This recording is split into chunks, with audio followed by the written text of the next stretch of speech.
The obesity problem in America costs the federal government about $200 billion a year, with taxpayer-funded programs like Medicare and Medicaid picking up a cost. Today, however, a federal law prohibits Medicare from covering patient costs for prescription obesity medications, even though the FDA has found them to be safe and effective in treating obesity. Governor Tommy Thompson joins us this morning to discuss this issue. Good morning, Governor. Good morning, Deb, and thank you so very much for having me on your program and taking up your valuable time to discuss such an important subject facing America.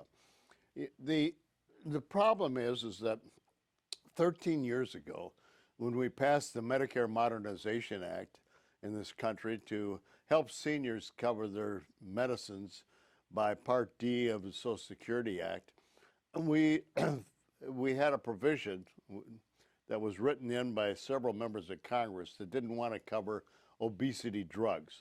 First off, at that time, there was none that were actually approved by FDA, but a lot of members of Congress thought, that obesity is a self-inflicted problem and they should handle it themselves, not have the taxpayers pay for it. Subsequent to that time, there's just been a lot of research done on obesity, on diets and nutrition. Secondly, the American Medical Association has now designated obesity as a disease in America. And third, FDA has approved multiple drugs to treat obesity and found them to be safe and effective.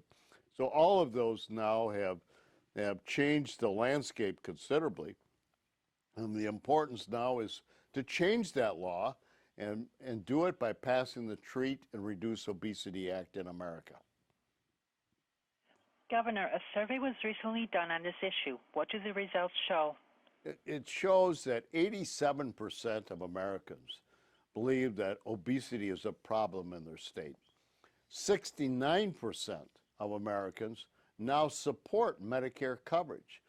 As I indicated back 13 years ago, it wasn't nearly that high, but now 69% of Americans support Medicare coverage so that seniors that are under Medicare coverage are going to be able to get their obesity drugs paid for. That's why it is so important for us to pass as soon as possible the Treat and Reduce Obesity Act in America. Why do you believe Medicare should cover obesity medications? Because if you really want to get have healthcare dollars controlled, the expenditures controlled, you have to deal with chronic illnesses. 70% of the individuals that died last year died because of chronic illnesses. 86% of the cost, just think of that, 86% of the cost of healthcare expenditures in America, up to $3 trillion, is really caused by chronic illnesses. What causes chronic illnesses? Well, one of the biggest drivers, of course, is obesity and people being overweight. It leads to diabetes, which is an epidemic in America. It leads to heart failure. It leads to hypertension. It leads to some lung diseases and 30-some% of the cancers. So if you're going to really be serious about controlling the expenditures of healthcare dollars, you have to treat obesity. That's the cause of so much of chronic illnesses, and that's the big driver of expenditures in healthcare. That's why we need to change it. We need to change the law. We need to pass the Treat and Reduce Obesity Act, and that's why I'm so passionate about this subject and so hopeful that we can be able to get the support necessary to contact members of Congress to pass it. Governor, do you believe that if these obesity drugs, how could they help patients with their overall health care costs? Well, it will reduce it because what you do is, a lot of patients have diabetes that are elderly. A lot of people have, hypertension or heart failures, and those individuals may be overweight and obese, and what you need is to be able to treat it. And we know that, right now you got to watch your diet, you got to exercise, but some seniors on Medicare cannot exercise.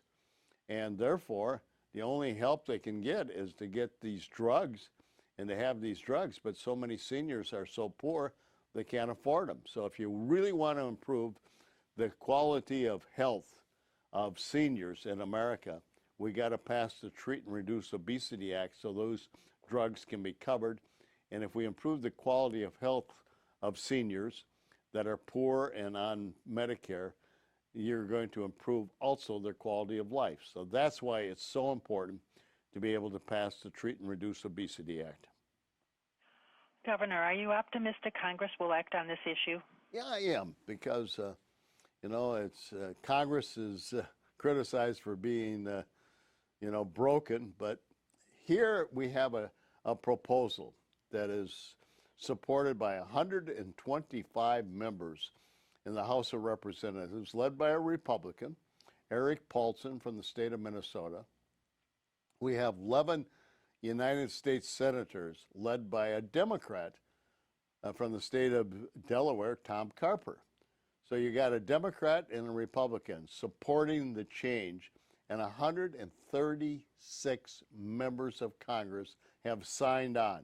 That gives me great hope and belief that we can get it passed, even though it's a presidential election and Congress is going to be difficult to get it passed. This is one act that needs to be passed for the people, and it's bipartisan. It's not a Republican law or a Democrat law. It's a bipartisan proposal that changes the law for the betterment of seniors in America. Governor, is there anything citizens could do to help support this worthy law? They can contact their members of Congress. That's the most important thing they can do, because, or if they want to learn more about it, look up on Google on the Treat and Reduce Obesity Act, and that's what they need, the information. They need to contact Congress, and 69% of Americans support Medicare coverage of obesity drugs. So it's not a hard sell, and it's one that needs to pass, because for the good of America and the good of health care for our seniors. Governor, I would like to thank you today for taking the time to talk with me about this very important cause. Thank you. And thank you for having me. Good luck to you. You're welcome. Have a great day. You too.